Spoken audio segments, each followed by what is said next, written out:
Racikan Berita 1. Auzubillahi minasyaitonirrajim. Bismillahirrahmanirrahim. Assalamualaikum warahmatullahi wabarakatuh. Dalam kesempatan ini Egy Sujana Channel, cerdas, berani, militan, insyaallah. La haula wala quwata illa billah.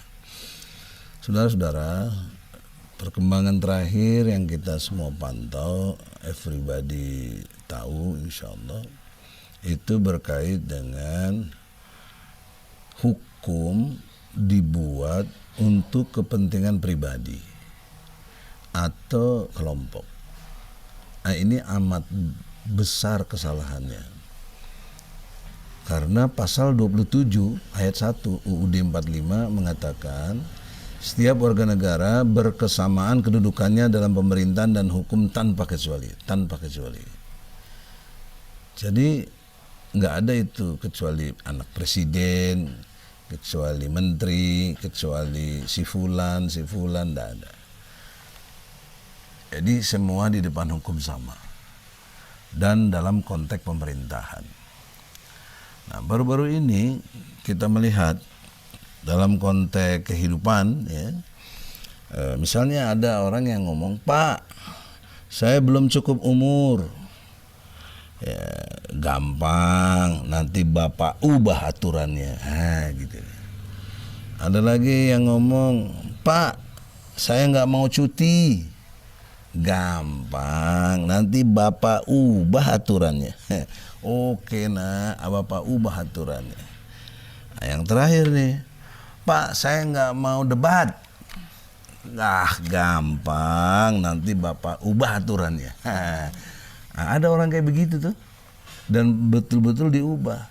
Padahal ini Undang-Undang Nomor 7 Tahun 2017 Pasal 277 Ayat 1. Bahwa dalam konteks debat Capres dan Cawapres itu ada 5 kali. 3 untuk Capres, 2 untuk Wapres. Nah, jadi konteksnya semua 5.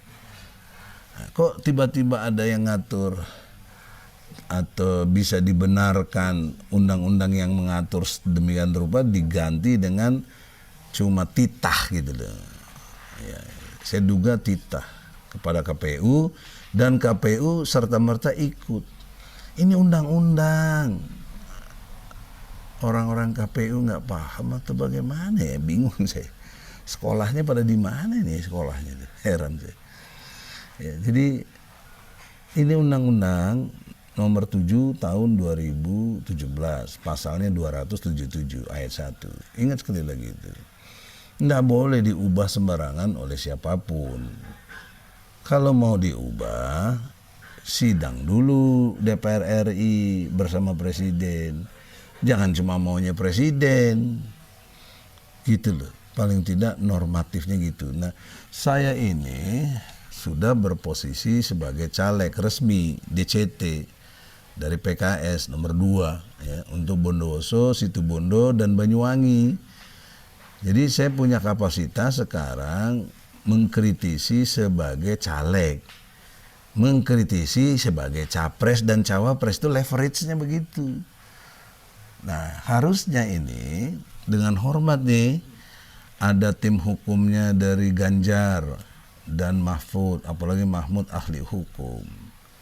Kok nggak ada komentarnya atau nggak ada daya dobraknya yang signifikan ya? Mungkin bisik-bisik ada, tapi yang viral, yang betul-betul ada daya greget. Begitu juga tim hukumnya Anies ya, terhadap 3 hal tadi itu. Pak, saya belum cukup umur. Oke, Bapak atur. Karena ada Paman Sam. Paman. Kalau di Amerika Paman Sam. Kalau di Indonesia Paman Usman. Nah, gitu.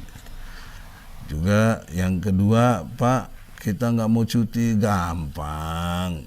Bapak bikin aturannya. Nggak boleh cuti. Silahkan jalan terus. Nah, itu Bapak udah atur. Kemudian yang ketiga ini sekarang nggak mau debat capres karena kapasitasnya atau nggak sanggup atau gimana, gampang Bapak atur. Padahal ini undang-undang coba. Ya. Nah, oleh karena itu tim hukum dari kedua orang lainnya Ganjar dan Anies, mana actionnya gitu deh dalam daya dobrak ini. Ini kan udah jelas secara hukum sangat tidak dibenarkan. Posisi saya masih caleg. Oh, kalau udah DPR mah kita berbuat sesuatu yang sesuai dengan ketentuan undang-undangnya. Tapi kalau sebagai caleg kan sebatas gagasan-gagasan dan ide-ide yang sifatnya disuarakan saja dulu, tidak bisa dioperasionalkan. Kecuali gugat. Ya, ada teman-teman lain yang menggugat, mudah-mudahan ya. Nah, oleh karena itu dalam kesempatan ini kita itu harus betul-betul memperhatikan apa yang Allah lakukan ya, atau perintahkan. Terutama kita bisa lihat ya, insya Allah itu di surat An-Nisa ya, An-Nisa. Tadi saya perhatiin agak pas juga itu. Mudah-mudahan dalam kajian ini katakanlah kultum sore kita bisa memenuhi unsur yang dimaksud ya, yaitu surat An-Nisa ayat 108. Jadi yang bagi mendengarkan ini sudi kiranya sore hari bacalah Al-Quran, karena Al-Quran itu selalu dan selalu harus dibaca. Jaga sholatnya dan bayar infak. Mereka dapat bersembunyi dari manusia. Mereka dapat bersembunyi dari manusia. Mereka di sini bisa DPR, bisa presiden, apa sajalah. Tetapi mereka tidak dapat bersembunyi dari Allah. Mereka tidak dapat bersembunyi dari Allah. Dan karena Allah berserta mereka ketika pada suatu malam. Ketika pada satu malam mereka menetapkan keputusan rahasia yang tidak diredoinya, dan Allah Maha meliputi terhadap apa yang mereka kerjakan. Ini. Jadi surat An-Nisa ayat 108. Jadi yang menarik di sini, kalau dikaitkan dengan undang-undang Omnibus Law, kan disahkannya malam-malam, tengah malam, bahkan menjelang jam 1, jam 2. Ya, jadi di sini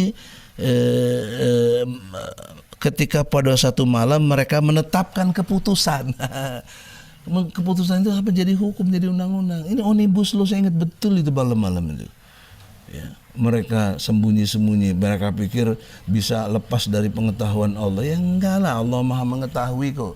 The universe, Allah itu the universe, yang menguasai ruang dan waktu, space and time, itu dalam genggaman kekuasaan Allah. Jadi pengetahuan Allah meliputi totalitas jagat raya ini. Sementara cuma ngumpul di Senayan ya, atau ngumpul di istana, mau di Bogor kek, mau di Jakarta kek, itu kan daya pantaunya sederhana sekali. Kalau sekarang ada dunia CCTV, masa Allah nggak punya teknologi begitu sederhana? Orang manusia yang menciptakan CCTV, manusia kan ciptaannya ciptaan Allah, jadi lebih canggih dong. Ini dikasih tahu di Quran ini, An-Nisa 108. Jadi kalau kamu nyumput-nyumput, cek namanya, diam-diam, malam-malam, kemudian membuat aturan, membuat keputusan, Allah Maha tahu.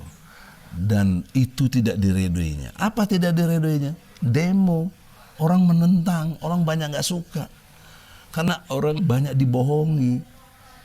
Para DPR, ya, mudah-mudahan nanti periode saya kalau jadi jangan kayak seperti yang sekarang ini, tidak berkualitas, memalukan, ya. Kalian penakut gitu, nggak pernah bisa manggil presiden. Nah, oleh karena itulah dalam kesempatan ini, singkat, jelas, janganlah dilanggar ayat Allah ini. Anda tidak diredoinya. Bayangkan kalau Allah nggak redo, hidup Anda nggak berkah, anak Anda kena narkoba, keluarga Anda sebanyak yang selingkuh dan lain sebagainya. Ngeri. Azab Allah itu jangan main-main, pedih. Ya. Nah, oleh karena itu istighfarlah, masih ada waktu. Jangan sekali-sekali berani mempecundangi Allah Subhanahu wa taala. Karena ia berada dalam totalitas jagat raya ini. Dan apa yang ada dalam jagat raya ini, dalam genggaman kekuasaannya, space and time, ruang dan waktu dalam genggamannya. Dan Allah Maha Kuasa atas segala sesuatu. Allah Maha melihat atas segala sesuatu. Allah Maha mendengar atas segala sesuatu. Allah mengetahui atas segala sesuatu. Tidak, Anda mau ngapain? Nggak bisa. Kalau Anda mau menentang Allah, keluar dari bumi. Keluar dari langit ini. Langit dan bumi. Keluar. Kan nggak bisa. Lo siapa? Ya. Oleh karena itu, pada kesempatan yang berbahagia ini, berpikirlah secara osjubedil. Objektif, sistematis, toleran, jujur, benar, adil. Jadi dalam kesempatan berbahagia ini, waktu yang ada, watawasobil haq, watawasobis sauber. Kita harus selalu menasihati dalam kebaikan-kebaikan dan kesabaran dalam dimensi ruang dan waktu yang kita lalui, yang kita jalani bersama hidup ini. Nah, Indonesia sangat kondusif untuk aturan-aturan Allah itu berlaku. Karena Indonesia, sekali lagi, menurut pemahaman saya, Indonesia ini berdasar kepada tauhid. Karena nggak ada nama Tuhan lain kecuali Allah. Nama Tuhan lain nggak ada. Allah lah yang disebut dalam Muqaddimah alinea ketiga. Dan ini kesepakatan bangsa. Ada maramis dari non-muslim, ya. Ada pertentangan jauh sebelumnya, ya. Ada, ya. Sehingga sampai perdebatan di Piagam Jakarta. Dan orang banyak tidak memahami ini secara substansi. Ada sekarang teman-teman gerakan kembali ke UUD 45, tapi enggak disebut-sebut Piagam Jakarta. Ada apa ini? Ya, harus enggak boleh enggak jujur. Karena ingat, secara ilmu yuridis dan ilmu historis, terbukti Pancasila dan Undang-Undang Dasar 45 pernah tidak berlaku 10 tahun. 10 tahun. 1 tahun 1949 berlaku Undang-Undang RIS, Republik Indonesia Serikat, sementara, ya, Undang-Undang nomor 49. Kemudian 1 tahun berjalan, ribut lagi, kembali membuat namanya Undang-Undang Dasar sementara tahun 50. Tahun 50. Berlaku 9 tahun sampai 5 Juli 1959. Keluarlah namanya Dekret Presiden, kembali ke Undang-Undang Dasar 45 yang asli dengan dijiwai semangat Piagam Jakarta. Nah, teman-teman, boleh saya bertanya, ya, waktu di forum DPR, DPD ketemu, saya udah ada di situ, banyak yang ngusulin saya bicara, tapi saya tidak boleh bicara. Ya. Ada apa? Dan Anda tidak tidak ada satu penjelasan tentang Piagam Jakarta waktu itu. Ya, mudah-mudahan kita tetap sangka baik, tapi sudi kiranya kita sama-sama anak bangsa, sama-sama ingin perubahan yang baik. Janganlah dengki. Ya, orang mau bicara aja nggak boleh. Apa sih? Heran sih. Padahal yang disebut-sebut dipanggil mau bicara nggak ada. Kan misalnya boleh dong digantiin gitu. Tapi sudahlah, kalau ada kedengkian tuh susah. Ya. Oleh karena itu, di dalam kesempatan ini tidak bermaksud menyalahkan siapapun, tapi proses ke depan, kejujuran ini penting sekali. Karena jujur, benar, adil, itu konsekuensi logisnya gitu loh. Itu sistematika berpikirnya setelah objektivitas. Ya, berpikir jujur, merasakan jujur, kemudian dia berpikirnya benar, merasakan kebenarannya, dan dia berpikir keadilan dan merasakan keadilannya. Nah, itulah yang disebut objektivitas dengan sistematis dan toleran. Toleran itu Anda jangan merasa hebat, mau ketua DPD kayak, mau ketua MPR kayak, mau ketua bahkan presiden sekalipun, nggak ada, di depan hukum sama kita tanpa kecuali. Ya, hormatilah hukum ini. Egi nggak perlu dihormati, nggak penting ya. Tapi hukum jangan lupa, karena negara kita negara hukum. Ya, ketika Anda tidak menghormati hukum, berarti berhadapan dengan kita yang ngerti hukum. Ya, nah, oleh karena itu dalam kesempatan ini kita menghadapi kehidupan republik, tapi rasa kerajaan. Nah, saya setuju nih sama Jim Lee. Jim Lee ngomong gitu di depan Prabowo lagi ngomong, bagus sekali itu. Kita ini republik, tapi rasanya kerajaan. Inggris kerajaan, tapi pakai rasanya republik gitu. Nah, itu benar. Kalau yang benar saya benerin, kalau nggak benar ya ngapain kita ikutin.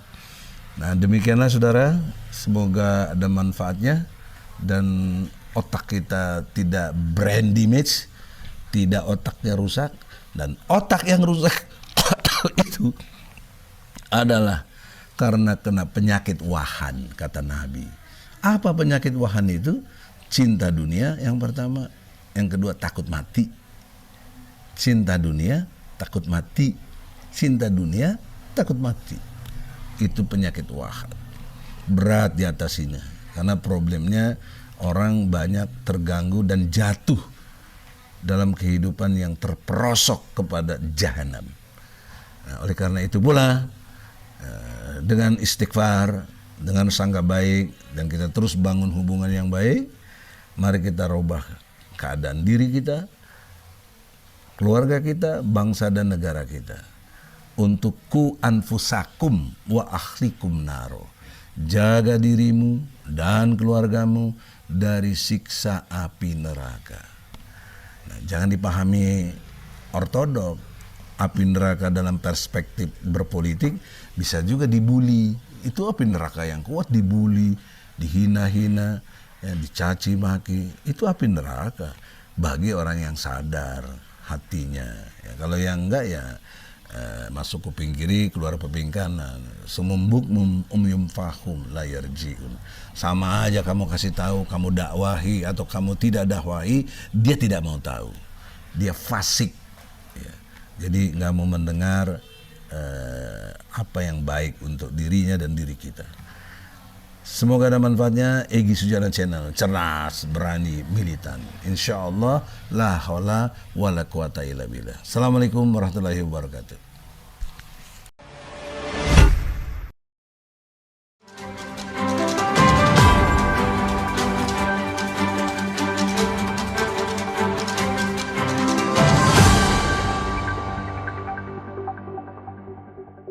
Racikan Berita 1.